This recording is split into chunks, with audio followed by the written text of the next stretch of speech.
Welcome back. We're into game number 3 here in our set between Storm8 and Epic. We'll find out who is able to continue on and perhaps take a 2-1 lead in this set. Of course, it is a best of 5. We will go to an ace match if need be in game number 5, but we'll find out whether we're going to go that far. Down at the bottom left-hand side is our blue Terran player playing for Team Storm8. It is Goro. And his opponent up to the top right as the red Protoss player looking to take another win here. It is Epic's S'more.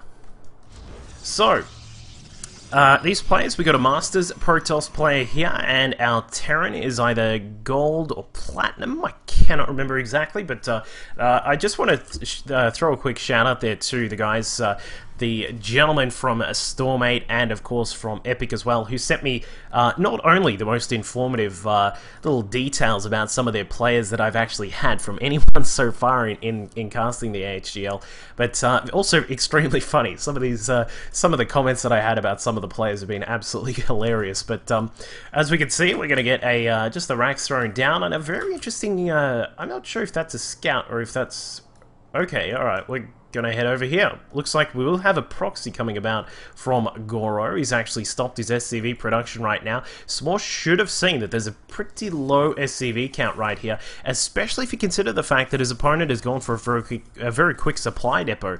It's a little bit of a sign that he either wants to trap that probe in and keep it from being able to head back home and you know, perhaps even do some more scouting or something like that, but also that he wants it to go down very quick just because of the fact that these SCVs have come over to take care of it pretty quickly. But Goro, with his wall going up completely, is now building a second barracks across the opposite side of the map. Now getting started with that, of course, keeping an eye on the worker count. We've currently got S'more sitting at 16. He's, of course, continuing to produce a lot of probes right now. Got the gas and that gateway started up as well. So he's going to just be playing a very standard sort of game for the moment. I'll be very interested to see how he's going to defend against this the proxy racks. Of course, it's going to be an interesting proxy racks because the Marine count, well, we've only got one so far.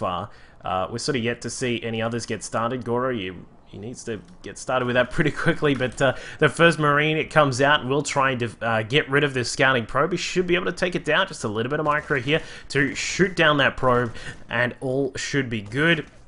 The second Marine and third Marine also now in production, along with a couple over at the proxy racks as well inside the main of S'more. He's currently got, well, the Cyber's on the way and is getting a Zealot out. I was going to say, if he doesn't get a Zealot out, this could be a little bit interesting, but with that on the way, I think this should be fine to deflect, but we'll have to keep an eye on it. I do like the fact that S'more has now scouted down the southern portion side of that base. The other option for Goro, of course, I didn't really think of this before, but another way he could utilize this is to jump it inside the main, but for the moment, he is going to be keeping it back down at the bottom portion for the moment, and in fact, there is the SCV pull. Can anyone say bit by bit, or perhaps Rain from one of his earlier GSL seasons?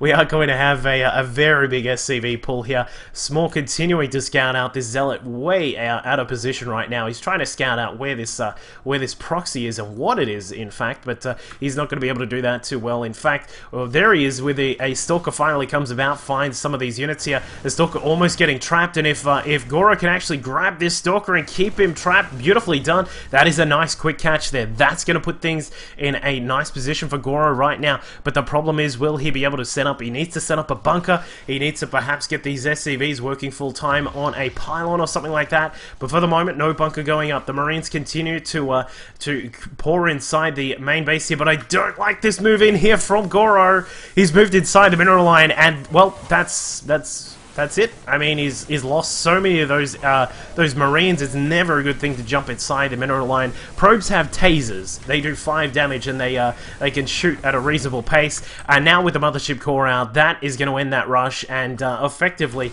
I would say the game as well, because there is one SCV left for our Terran player, Goro. Unfortunately for him, the rush does not work. It's just a small little micro mistake there from Goro, but a small thing did cost him that one. So the scores do go to 2-1 with Epic in the lead. We'll jump into game at number 4 in just a moment and see if they're able to finish up this set or if Storm8 can come back yet again.